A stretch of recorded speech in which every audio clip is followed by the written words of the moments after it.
This episode of Super GG Radio is brought to you by our Patreon. Patrons of the show can get our Dogs of Super GG Radio newsletter, Super GG Radio stickers, a slap on your closest PC or bag, input on what we cover, game nights with the hosts, and even a chance to win a copy of an indie we talked about. Not only that, but 90% of all patron contributions go to the Children's Miracle Network of Hospitals. Visit patreon.com/superggradio to learn more.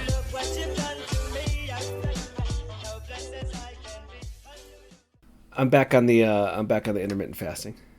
Oh, okay. So you're just skipping breakfast and being poor? Yep. Drinking a lot more water though, so that's good. Nice. Worst part though is that, like I said, like waiting for coffee, and I don't get coffee till noon. See, I was on the theory that it's fine to drink black coffee. Oh no, it is. I just don't ever drink black coffee. Oh, I would drink black coffee when I was intermittent fasting. Gross. I only drink black coffee. No, mine tastes like a milkshake. There's no way that's good for you. No. No one said it was. Somebody did. Alec, feel free to go live at any point this time. All right, going live. Don't listen to him. He doesn't control anything here. I don't. I'm not the boss of this here. Nobody is. Nobody. That's kind of the best part about this, is that we're just kind of winging most of it, right? Like, isn't that the Super GG Radio way? No. No? Why? That's a terrible plug, too. Just throw in the Super GG. Oh, I guess, if you think about it, did we even say Super GG Radio last episode? Do people know what they are listening to? I mean, that's kind of how this... my kids. That's how this episode's starting. Your kids watch this now? Well, they listen to it. That's not good. Watch. Elspeth and Joe, I'm so sorry. Yeah. So, Getty. Please don't explain anything that I talk about on this podcast to them. I'd rather that they live in mystery. Oh, no. They asked me what we're talking about, and I don't know. That was last week. It's a good coverall. Post-recording, I don't remember a lot of what we've talked about. That's how it goes. Yep. Guys, that's a problem. That's why so many of the episodes are like, we never discussed that. And I'm like, yes, we for sure did. You know, that's actually pretty common for a lot of podcasters. Like, I've talked to them, a lot of people, different people who record podcasts, and they're like, I don't remember what I talked about. Well, was you? The podcasts that you listen to are like 6 hours long. Ooh, not always. Hey, nobody got time for that. Not always. Alex has time for that. Who has time for it? Not us. I don't even know what we're doing this week. Did anybody figure it out? We're recording a podcast, I'm told. Who told you that? The internet. And our calendars. You're not on the Google Calendar, Getty. I know I'm not. Should I be? What is entailed in being on the Google Calendar? Like, I have to add stuff to it, or it's just there, it exists? You live by it. No, I don't. Nobody puts Getty in a corner. No, I have a question. Did anybody see the Minecraft movie? No. No. Okay. I do not believe that I am the target audience. Fans of Jack Black? Me either. That is not what I was referring to. I'm not a fan of Jack Black anymore. Well, not like there's anything wrong with him, per se. You know what's wild? He hosted SNL 2 weeks ago? Oh, yes. did he? I think it was 2 weeks ago, right? I didn't see the episode yet. And he was like, in his monologue, he mentions that it's the first time that he's been back in, golly, I think 15 years. 15 years. And then I had to think back, like, yeah, I haven't seen too much that I'm in love with from him since, like, let's be honest, School of Rock. School of Rock was fantastic. Yeah. I like that. I like that movie. Was it with John Cusack? That was pretty all right. John Cusack. Hold on. The Holiday? Is it No. The Holiday? No. I know what it is. I'm letting you guys have fun with this. We'll have I'm to not having Google fun it. with this. High Fidelity. Yeah, that's it. Oh, Don't I never Google saw it, I that know the movie. answer. So What? Really? yeah, It's really good. It's very, very entertaining. They Alex, made there's it a show. Two things you should know.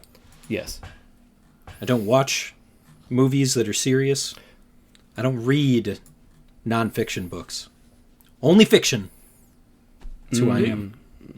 High Fidelity was definitely not serious. You sure? Yeah, well, he goes through ranking, talking about things that are happening in his life in top 10 lists, like you would do for a DJ show. These are the top 10 breakups in my life. That sounds serious. It's a self-reflection in a comedic way. Yeah. Self-reflection, don't do that either. Jack okay. Black was Time pretty for good, that. though. Getty, we spent time at C2E2 this weekend. That's true. Should we explain what C2E2 is for the fans? Comic-Con Entertainment Expo. Do you want to try again? Because that's definitely not what it stands for. Is it not? It is not. What does it stand for? Chicago Comic Entertainment Expo. Oh. Mine was better. Mine was better. So Chicago is in the word, yes. As residents of the Chicagoland area, both Alex and I attended, and I did not get to see him on Sunday because I was riding the line. The line ride. Yeah. How was the line ride? How was John Boyega? I bet you he smelled good.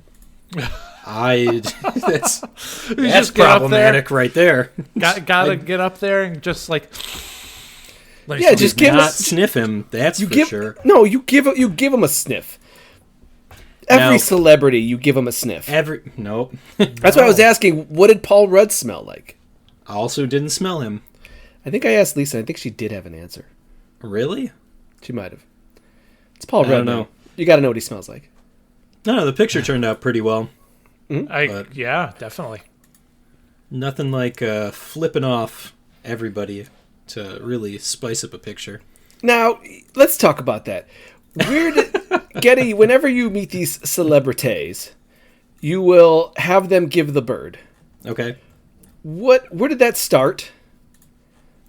I was told at a, grade school level that I have a very good middle finger. So I was like, hey, why not just highlight one of my best features? And that's how it came about. Okay, so you were trying to highlight your middle finger. I was trying to highlight how excellent I am at giving the middle finger. Okay, and it's a solid one. Yeah, they're very intense poses. I can feel it. Yeah. Yeah, and there's no question that you do have a solid middle finger. Now, how many? Do you have a count? How many celebrities? Because I've seen some of the photos, but you don't have every photo. Not all of your photos are framed. Is that correct? All the ones that I have, yes, that is correct. Okay. So, there has been one celebrity, right, that said no. There was one. Well, okay. There's one celebrity that I got to be in the picture for. There was another one that Lisa did take a picture with who also declined. Who were these celebrities? So we could all shame them. Sure. Please do. Do you want me to give you their actual names, or should we refer to them in the Marvel universe so that nobody's actually being victimized and I don't have to worry about anybody coming to my house and yelling at me from Sure. Disney? Go for the Marvel universe. Loki and Captain Marvel, both of them declined to flip off the camera. Loki is a surprise to me. Why? He seems like he'd be cool with a finger. He No. seems like he would be somebody to give the finger. He's too nice as a real person. But Paul Rudd was pretty all about it. Paul Rudd is the most even keel person that there is. Have you, even when you see him in movies being upset, he's not that upset. No, He just kind of has one speed. It kind of reminds me of Pedro Pascal, the new hotness right now. But he seems like he's always in a pretty good mood. Did you end up buying one of those daddy bags from C2E2? C2E2? Oh, yeah. Wait, what? So They have Pedro picture- Pascal. Well, they have other celebrities as well, but yes. Continue. Oh, I was going to say that, Alec, you should definitely check out some Pedro Pascal on Saturday Night Live. There was a Daddy sketch that he did in the last couple of years. Yep, that was a good one. It's exactly what you would expect. Just check it out. When he's the teacher, right? Yes. I'll send you the link, Alec. Okay. But nonetheless, there is a company at C2E2 that sells tote bags and pillowcases of dreamy celebrity men, and there is one of Pedro Pascal. And he said, of course, I will hold your stuff, girl. Very affirming. Very nice of him. Yeah, they got Robert Pattinson from Twilight. They got a bunch of them. There's some good ones in there.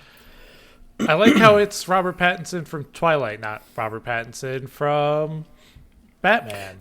Name another time that you would want to be like, oh, this is a very romantic Robert Pattinson. He's done with romance in movies, man. Yeah. Wait, Twilight had romance? That's the story. Did you not read any of the books or see the movies?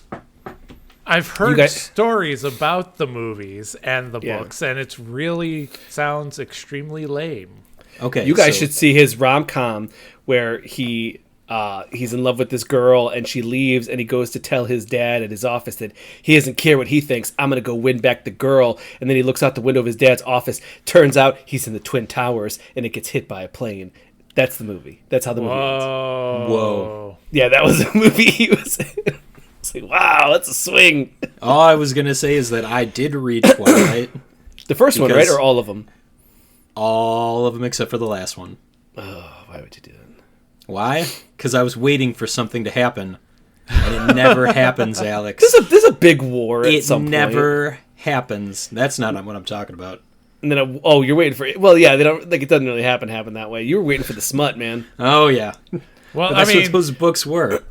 That's what 50 Shades of Grey is for, right? It's all that's Twilight smut. fanfic. Yeah. But I mean, like Vampire that, smut. it's so mainstream now. The smut is mainstream. I'm telling you right now. Yeah. It's all over the place. The kids be reading crazy stuff these days. Mm-hmm. Speaking of the crazy stuff that people be reading, Getty, can I tell you guys about I don't know where that's going. Can I tell you about a game I played that had me reading it? I am going to cut you off there. And I'm going to introduce this episode of Super GG Radio, which is session 291. I am your host, Eric Getty Gettinger, and this week I'm not allowed to talk about underpants. Oh shoot, I just did. Whoops. Well, I'm going to pass it over. Or no, here. I don't even have to pass it over anymore. No, keep doing it. Keep doing it. You're doing a good job. You're doing a good job. Keep going. All right. Also with me this week is the taste sensation, Alex Arona. Hey, Getty. I got a lot to say about tasting and mouthfeel. Let's get into it. I'm sure that you do. And then a gentleman who for sure owns The Man, the Myth, the Legend shirt, Alec Parks. I don't, but I do own The Dude Abides. All right, we'll have to fix that. So I guess now we can talk about some type of game. I don't know. We played a couple of... I played a couple of games this week. I feel like you guys may have also played similar games.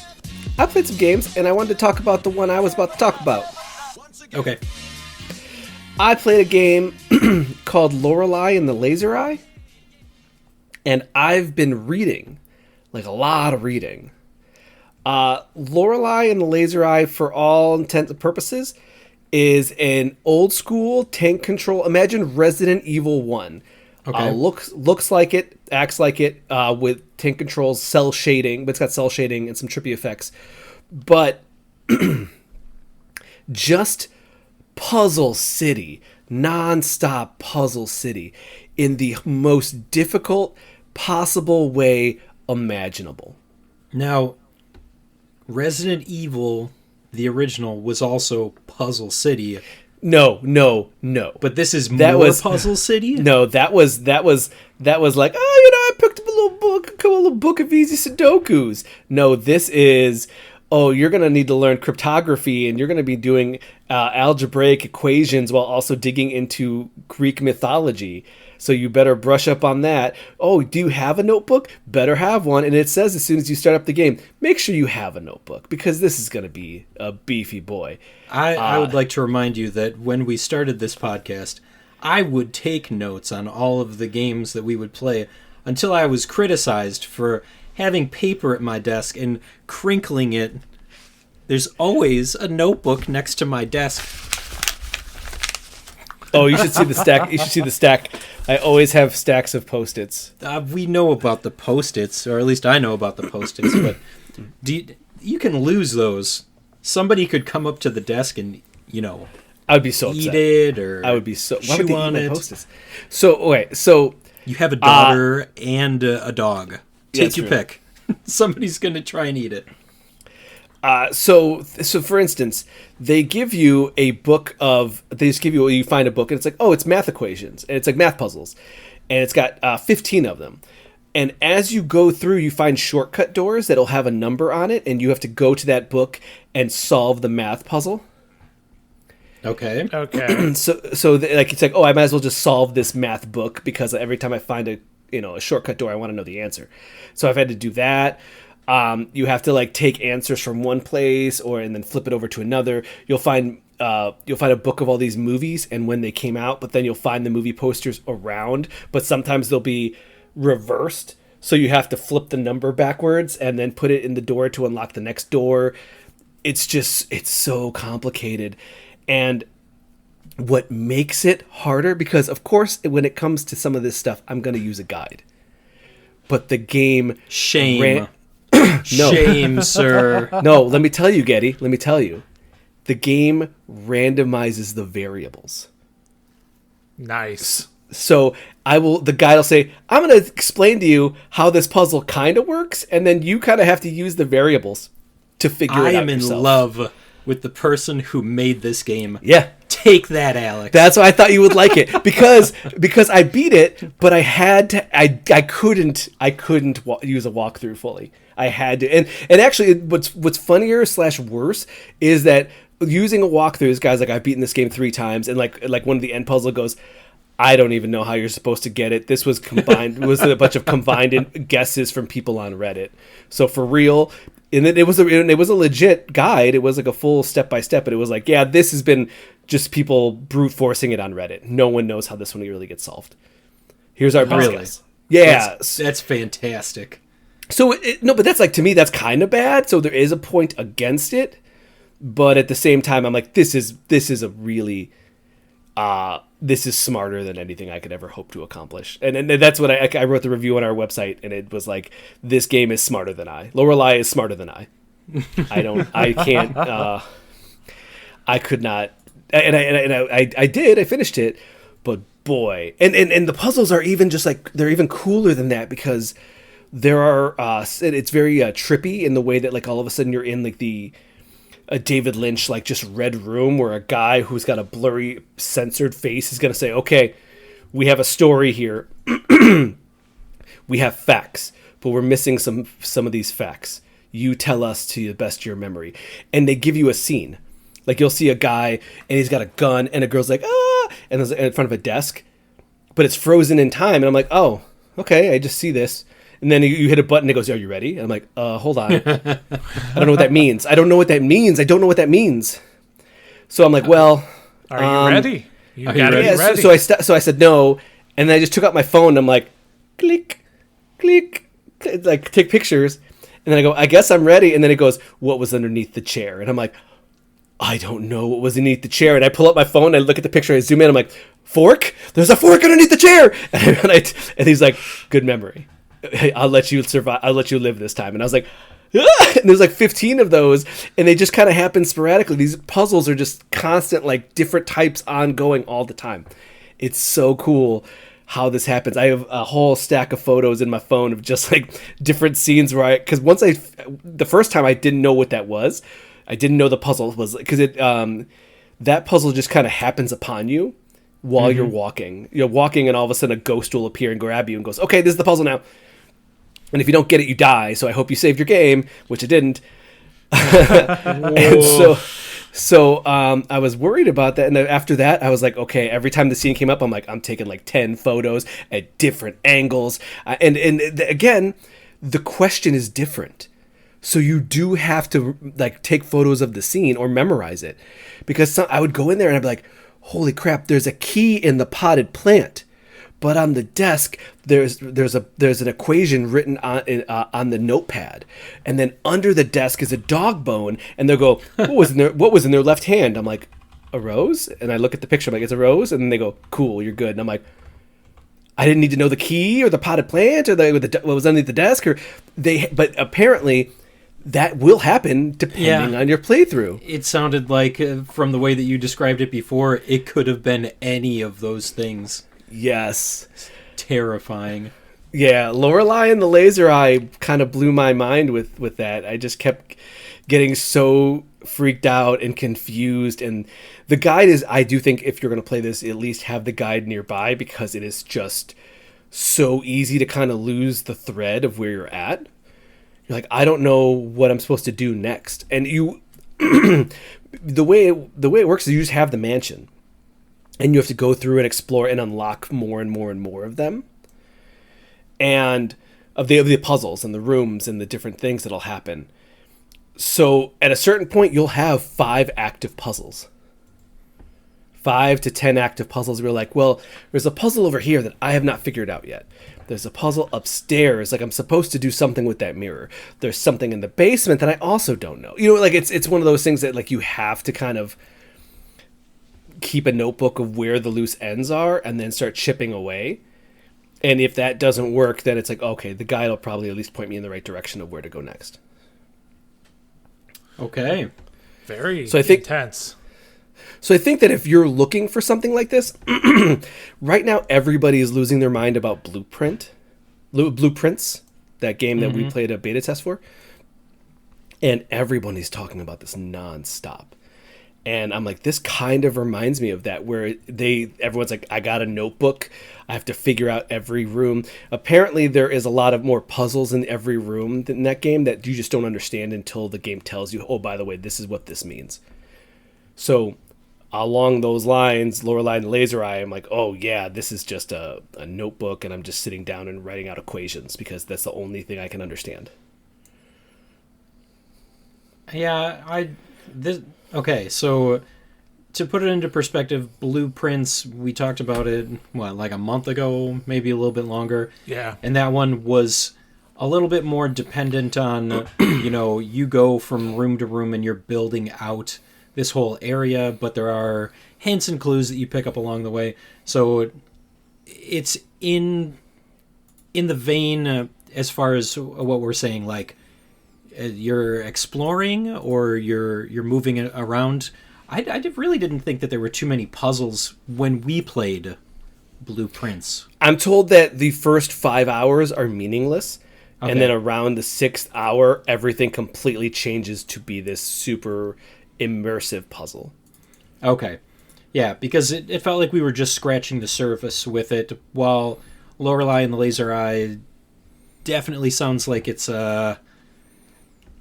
just much more immersive from the get-go. It drops you into this situation where you're basically fighting for your life, yeah? There's no enemies. But there's a kill state if you incorrectly guess. Only in those very specific puzzles. Any other time there isn't. Okay. All right. Yeah, those specific ones are just the only kill state. And I was like, wow, that's kind of crazy that it's just this one thing. But yeah, it's the rest of it is there's no kill state or anything like that. So okay, it's just time and how much you're willing to put into it. So I think that I really liked Lorelei and Laser. I would play it again. But I would only recommend using a guide, because otherwise it's just even again, the guide writers are saying like we don't know where these numbers came from. This is all just made up. This is insane. They made me memorize a hidden language that is just numbers. Oh, there's one to play it. There's one where it's like, oh, this word, you're supposed to put these letters together, but the letters also, when you flip them upside down, are numbers. And I'm like, oh, if I flip these letters over upside down, they make numbers. Holy crap. You know, like that. You know, it's like, Yeah, I did that too when I was in grade school. 8008. Yeah. Was Yeah. today the palindrome, the back and forth throughout the whole thing? No. Where was it? There was one recently. February That was like 25th, I think. No. I'll have to look that up. Someone told me that recently. Anyways, I like Lorelei. I think everyone should play Lorelei. It's a fun one. And now it's on PlayStation 5. That's what the review came from for the most part, was that it's now on PlayStation 5 and plays like a dream. Fantastic. Not exactly PlayStation 5, but hey, y'all hear about that Switch 2? Did any of you guys pre-order it? Not yet. Like, I wanted to let me pre-order it. I was ready. I am signed up for like 5 different email lists to, as soon as I can pre-order it, I'm getting an email. Where are you looking? Best Buy, GameStop, Newegg. Best Buy's got the midnight release. Yeah. Supposed. I don't care about the midnight release so much as I care about just I want one. Yeah. What are you going to do with it? Play Mario Kart. Yeah. Not hack it. Oh, are you not gonna? Oh, you're gonna hack. He's going to hack it. You're No, a dirty I'm not. bird. No, I'm not. You're a dirty bird. You're gonna hack it. Just because I'm installing Emu Station on my Steam Deck right now as we speak doesn't mean I'm going to hack my Switch 2. Why would you do Emu Station? Why don't you do the Emu deck? It's the same thing. Okay. I want Alec to play Elden Ring on Switch 2. I'm not buying that. It looks bad. Yeah, it does. I don't care. What if we buy it for you? I will play it. There it is. To completion. Oh, maybe. There's a magic No. system now. I think you'd be fine. There's no maybe. That's a... Getty only accepts to completion. I only accept to completion. That's why Joel is not here this week, because he's being punished to go Playing play Sekiro. Sekiro. I will tell you, I'm just so close. I can taste it. I'm now memorizing phase 3. Sure. Nice. I'll tell But you, Getty beat and it this- before you did. this I know. is 100% a brag. I only saw phase 3 twice. The first time, he got me. And then it took me a while to get back to phase 3. But the second time I saw phase 3, he didn't see me coming. Yeah, because then you got to phase 4, right? I'm also glad though. Like you skipped the other 2 bosses. I was like, okay, I didn't even know they existed. you didn't run into them. No. It was like... They're around. Did you get a bunch of? Did you get any of the mini bosses? I mean, I'll tell you that I know for sure that I had 8 sets of prayer beads when I finished the game. I'll have to look how many I have. But I mean, like, what I'm saying is, once everything popped off, did you fight any mini bosses? Because apparently they were all over the place. Like 2? I didn't do any. Yeah, 2. Because I was trying to... Okay, so Joel's not here, so we can just spoil as much of this game. Well, he'll be back, but you know what I mean.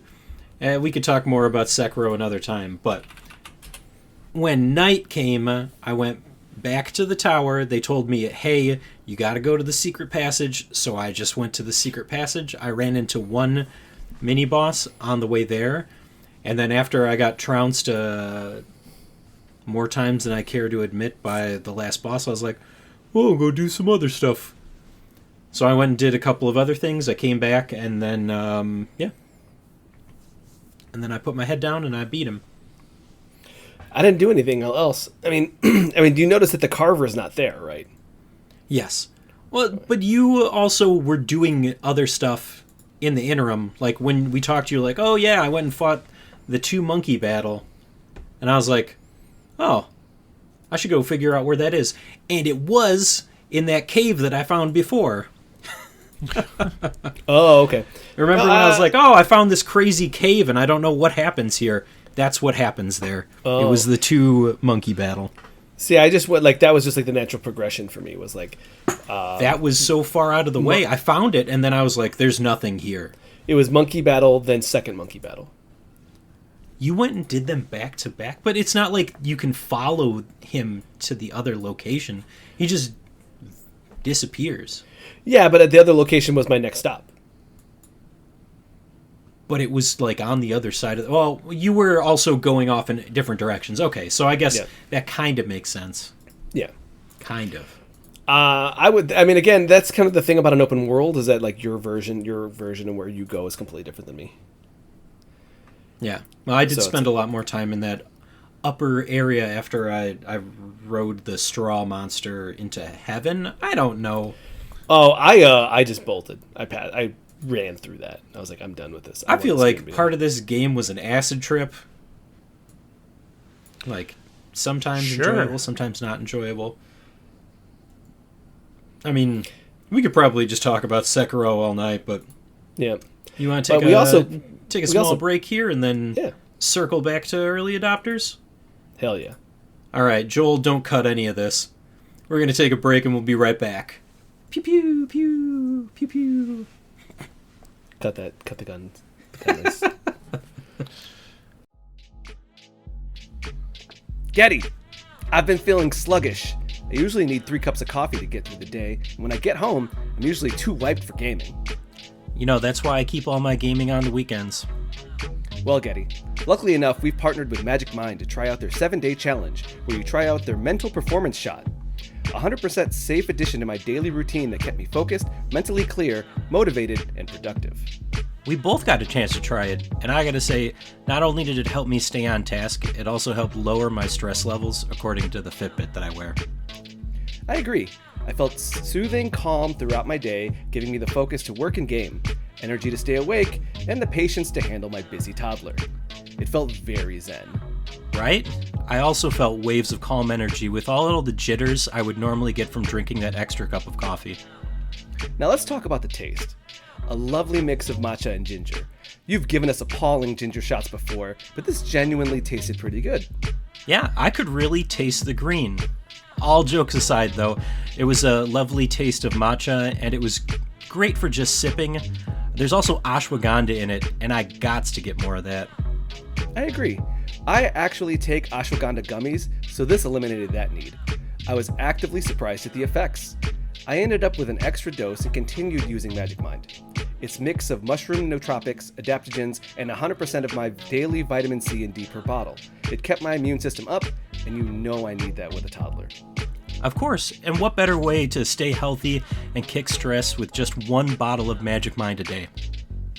And now we have a limited time offer of 48% off your first subscription or 20% off a one-time purchase with code SuperGGRadio20 at checkout. Or go to magicmind.com/SuperGGRadio20 to get yours today. Thanks Magic Mind. I feel like one of us might not finish it. Yes. Who could that be? I don't disagree. Me, all right. I'm not going to finish it. You didn't even start it. That's true. There's no chance that you even started. Terrible. But you know what's not terrible? Our early adopter segment. And if you're not familiar with it, early adopters is where we play alphas, betas, and games that are just kooky enough that and squelchy enough. Yeah, that it makes me not want to work in an office, but that's what I do anyway. Y'all ever hear about HR? But in this case, it stands for Human Remains. Getty, I am HR. On the podcast. Yeah, HR. Human Remains. This is one of those pixely throwbacks where it's trying to look like a PlayStation 1 game. So the art is very like voxels and like blurry a little bit. But on the other side of it, it's very like you're exploring the world and like in this office and they're giving you tasks, but it's also just have this really demonic, uncomfortable vibe to it. Everywhere you go just has like very dim lighting and tentacle like creatures walking around, but also you're getting paperwork, and you're doing to-do lists.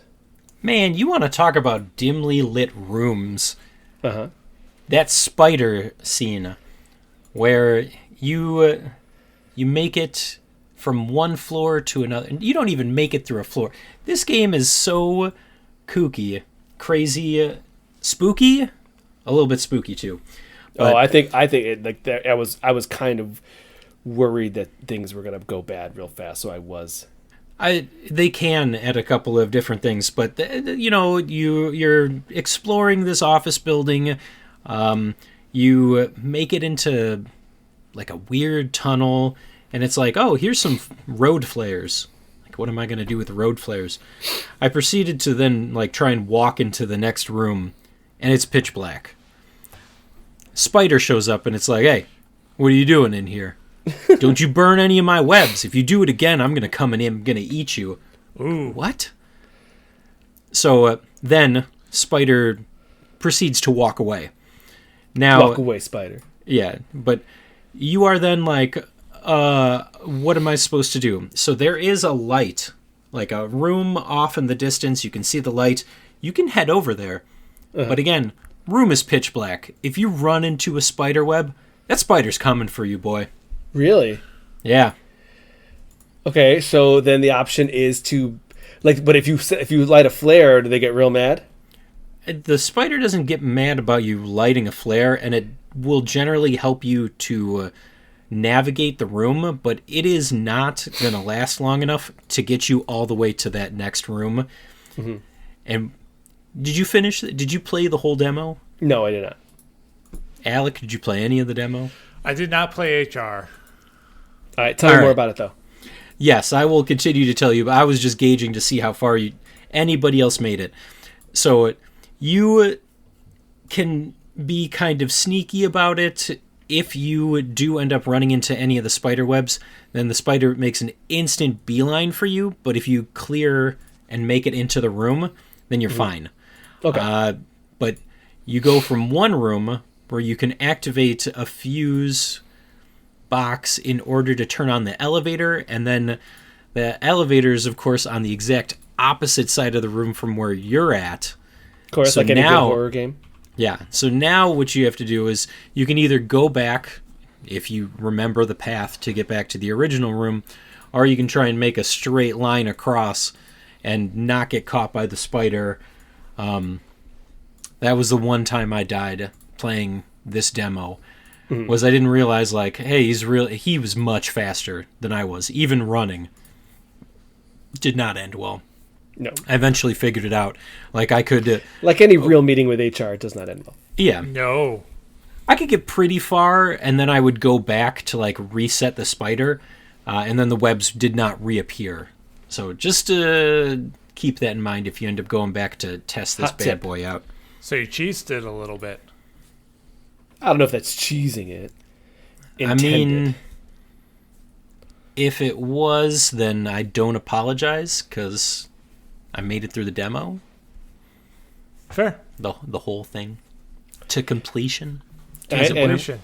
And what were your thoughts on it as a whole project coming together? What were your thoughts?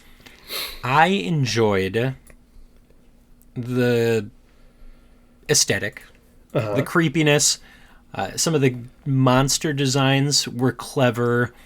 I like when you finally get to your desk, and it was like a faux jump scare, but it was like, oh, you finally made it to your desk. You're the only one here. Go ahead and look around while this person is going to come and meet you. And then the second that you turn around, there's just like a big insectoid monster, like, oh, hey, didn't see you there. I hope I didn't scare you. I'm going to take you to the break room, and you're going to be comatose for the next stint here until we figure out what to do with you. It's like, what? All right. So there's a little bit of a hook at the end to try and pique your interest. It's a little cliche. I'll say that I would be more excited if there was more going on, or there was maybe I didn't explore everything to the fullest, but I do like the way that the story goes in the demo. I like, again, the monster design and the puzzles, while a little difficult, mostly the spider one, they're not overtly obtuse like the other game that you ended up playing, Alex. They were all very solvable, very, like, you could figure them out without too much extra runaround. Yep. Did you find any of the discs? I found 2 discs in my playthrough. I think I only found the one, but maybe I found the second one. I'm trying to remember where I left off. Well, then there probably was a third one, because the second one is like right at the end when I got into the break room. Blah, blah, blah. I like this idea. I think it's pretty fun. I definitely wishlisted it just on the vibes alone of this really dank and dark office, and everyone else is kind of just like, yep, I'm the janitor. I'm just mopping up all the blood. He was not happy that I was bleeding everywhere. I mean, would you be? I don't know. I wouldn't be. I'd be pretty upset. Like, man, do you got to bleed on my floors? I just waxed those. Oh, man, these walls are so squelchy. I can't So get him to stop squelchy. bleeding. But yeah, Getty, did you wishlist this? I did wishlist this, and I did not wishlist the other one that I played for this week. What was the other one you played for this week, Getty? Let's see if I can remember what it was, because I feel like I banished it after. Oh, you gave it the Bammer, the Bam Hammer. You get like that. It was a bigger game. It was 10 gigabytes. Maybe that's the one that Alec played. What was Void Breaker? That's what it was. Void Breaker. I also played Void Breaker, but I feel like I've played games like Void Breaker before. Yeah. So, what is Void Breaker? So Void Breaker is a first-person shooter. Okay. You are a part of a simulation.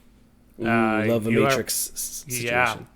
You're contracted to do 9 bajillion hours of simulation to... unlimited. Yeah, basically. Oh, is this like a prisoner scenario? Mm-hmm. No, Okay. you must comply I and felt like obey. So maybe a little bit. Yeah. Yeah. And as you going through, you get a gravity manipulation as part of the tutorial, so you can pick up items and throw them at enemies to stun them, which will drop ammo and health. Mm-hmm. And you get grenades that you can destroy the environment with to also stun the enemies to drop ammo and health.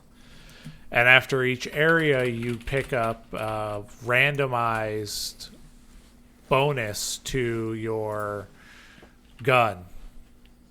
Okay. And the very first one they do it with the tutorial is it's a bunch of whatever upgrades, and then it's a malware upgrade that hey, there's somebody else in here, this is all a scam, he's never going to let you go, you know that, right? And so you're following that as you go through these runs. Okay. So it is very much like a by the book shooter. You're just kind of going and running and gunning with a conversation about slavery and the Matrix, and you are doing a job based on whatever these anonymous robots are saying.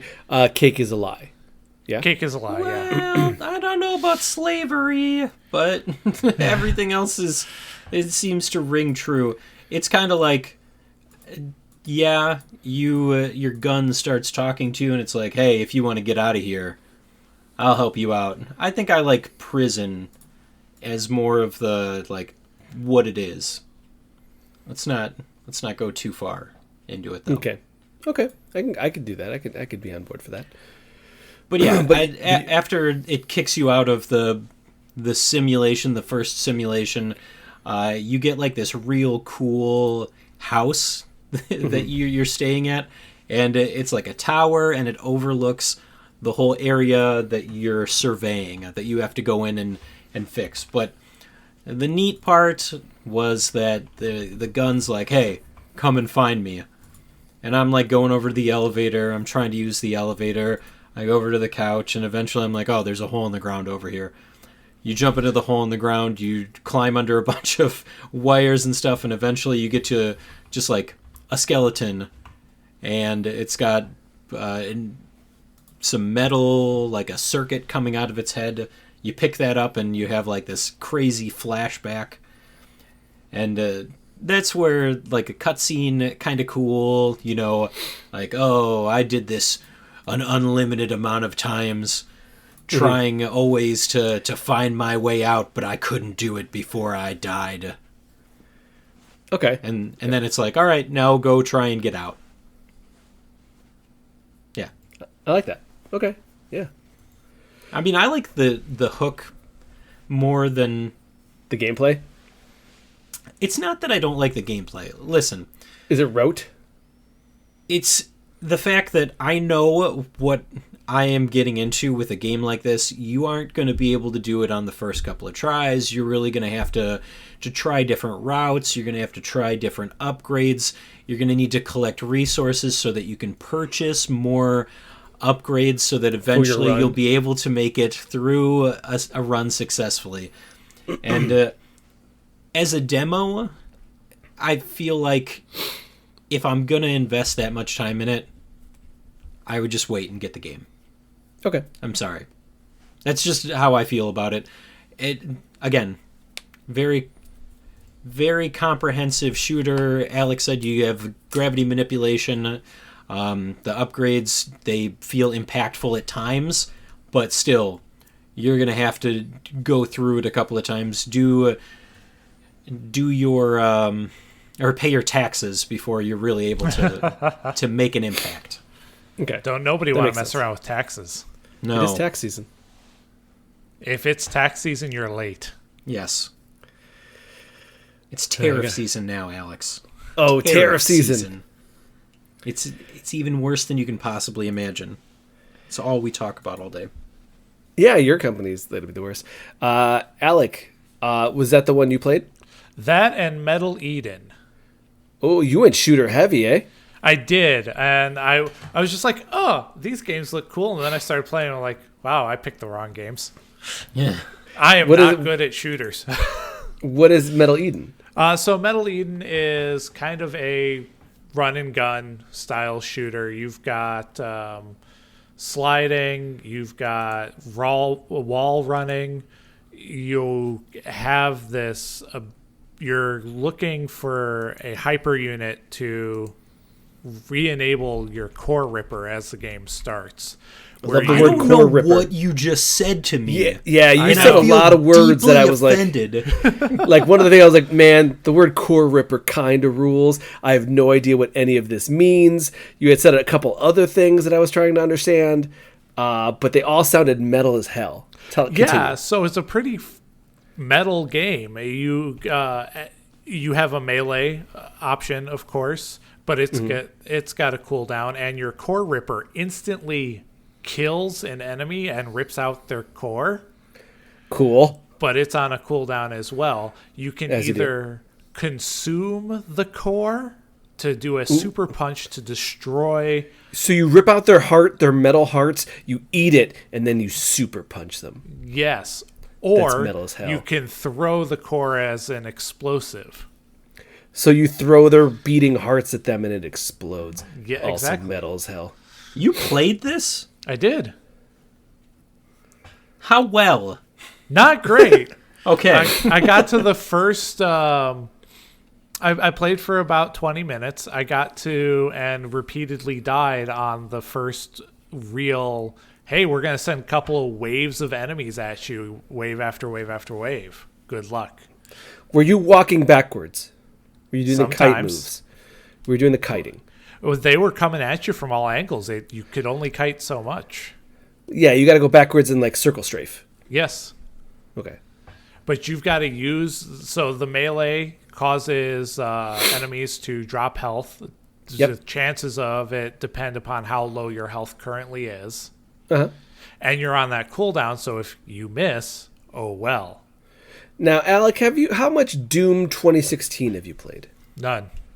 Okay. This is kind of it's a combat puzzle. Is that it was like if you shoot, and then if you do executions, you get health, but then if you melee kill them, you get shield, and then if you did something else, you would get ammo. So the idea was to constantly be doing these special abilities to fill up your ammo, fill up your shield, fill up your health based on what you were doing. Okay. So it sounds like that's kind of what this one is doing. Yeah, it definitely has some similarities to that. Okay. And how was the soundtrack? Soundtrack was pretty bumping. I definitely enjoyed it. Okay, a lot of double kick drums and screaming, or what are we doing? It was. I don't think he wanted you to ask this question. No, I didn't. It was just thumping in the background, and there was a voice that was talking to you as well. So it was kind of hard to focus on it, but I was bopping to it. Okay. I'm checking out some of this footage. It looks pretty cool. Oh, yeah.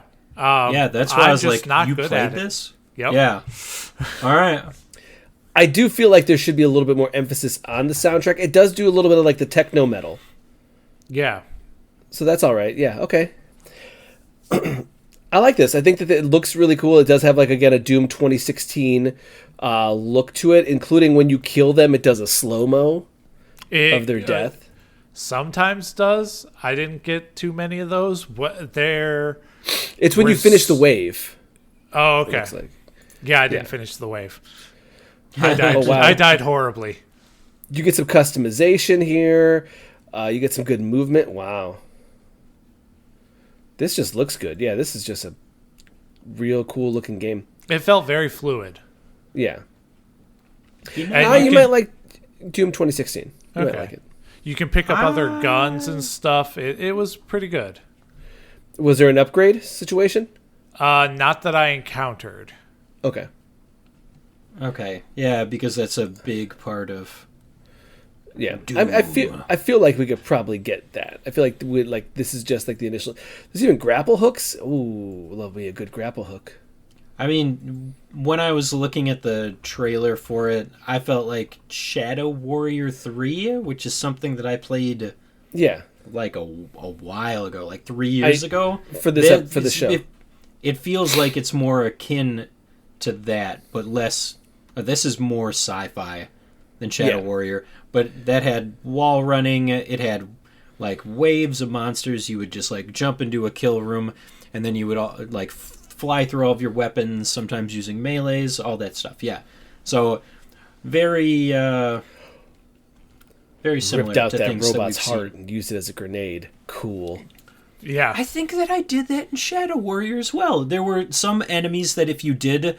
Yes, you know what it was? If you did an execution kill, then it would give you a boost, and sometimes it'd be like you ripped out a guy's heart and it'd become a grenade, or you would steal the weapon from them and it would do something insane. This is stuff that I've seen before. Yeah. I've lived this life. Alec, there is like a general universal language to these games now, and it's kind of slowly become more of like this. Oh, okay. Like this seems really good and on par with some of those. So things like a Shadow Warrior, or even just like, what was that game, the ninja game we played, the one like both the sequels of, like we played it a little bit on Extra Life. We don't talk about it, Alex. But you know what I mean? Like this kind of looks like with like the poor core.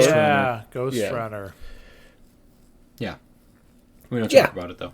I like it though. I like this. This is really good. I think that you picked a good one on this one, Alec. I know it wasn't your forte, but no, but I enjoyed it. I didn't even play the demo, and it's now on my wish list. Nice. Yeah. And this is, as Getty alluded to earlier when we were talking about Voidbreaker, this one was also a 13 gig demo. What is going on? Why are demos so big? I think you just picked wrong. Because HR was not very big. It was like 400 megabytes. See, that's kind of like what I expect. But also that game wasn't very graphically intense, and the Yeah. other two that you played were very graphically intense. These are very graphically intense. So intense. Yeah. I like Intense. it. Yeah. Alec, you've sold me on this game. Good.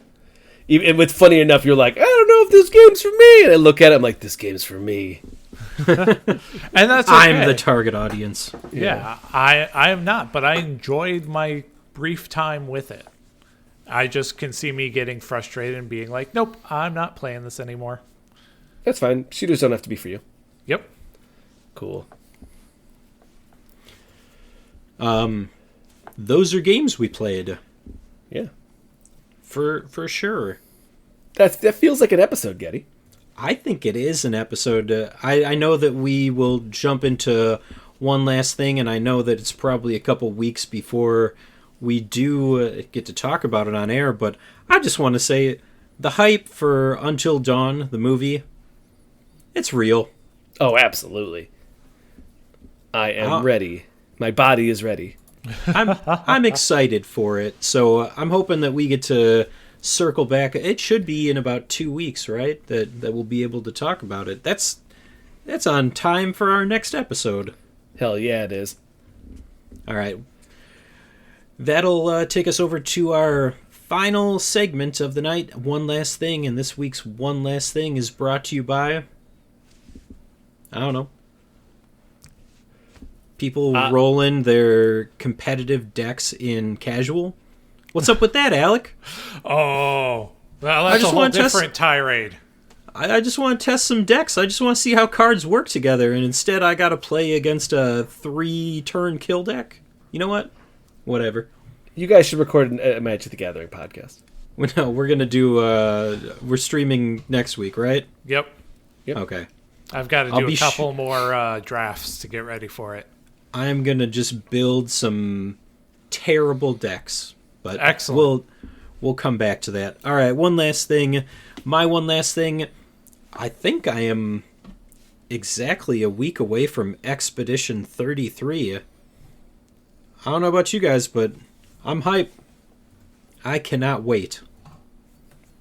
Yeah, If you don't know what it's about, then I'm hyped for you. Ben Starr, like a mother.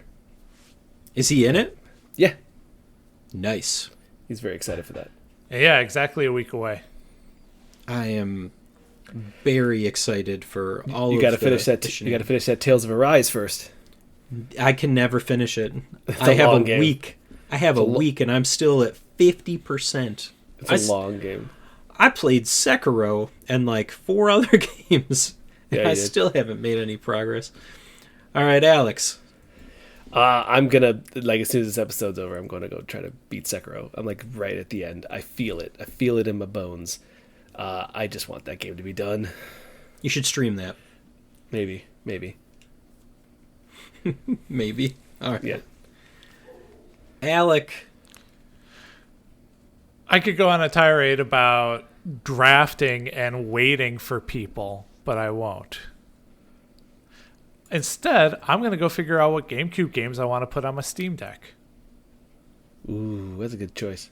Yeah, it Good is. question. I don't know GameCube. I've never played one. Really? Yes. It's Oh, a very heavy blind spot. You want to borrow my GameCube? Do you have one? And does it work? of Yes. course it works. Yes, and I think I yes. have like 3 games for it. I might have a couple more. They're hidden around the house. I can't keep them all in the same space. Otherwise, they form a nexus of awesome. Yeah. Need to I don't avoid know if that. that's how that works. I think I have like Skies of Arcadia. I know I have Eternal Darkness. And Excellent. then probably Smash? As you do. I think that those are the 3 that I kept. But again, I'd have to find them. Secret games. All right. That'll be it for this week's episode of Super GG Radio. Before we go, you can find us on Blue Sky at Super GG Radio and twitch.tv/Super GG Radio, where we be streaming stuff. Thursdays, every other Thursday, we'll have a podcast for you. Yeah. That's how that works. We might have some Magic the Gathering. We might have some Joel playing Sekiro. Alex has to hop back on his Monster Hunter wagon. I mean, we got some ideas. Yeah. Are we going to stream it? I don't know. Did that do it? Did that hit all of the categories? Yep, that's exactly what we needed. All right. Give them just enough information without telling them what's happening. Yep. Got it. I'm going to function like that from now on. All right, if you'd like to reach us with questions or input, our email address is mail@superggradio.com, and provide us a review on iTunes or the podcast app of your choice. Please also check out our Patreon, where you can get monthly pictures of our dogs, get your name read off as an executive producer, free copies of Early Adopters. If any of these things is appealing to you, please check it out. I guess you can also play games with us. Yeah. What games? I don't know. Dealer's choice. Alex will Sherpa you through Sekiro. How about that? Probably good. But also, I would say that let them pick. Alex gets to pick. Alex is going to work like him. Yeah. Exactly. I definitely would. Though House Flipper 2 is giving me motion sickness, so we'll see. Stop playing it on VR. Good call. No, more VR. We've got like 15 VR games to review. All right. Thanks for listening, and good game, Alex. GG, Getty. Good game, Alec. Good game. And good game, Joel, wherever you are. Good game, Getty. Yeah, we did it.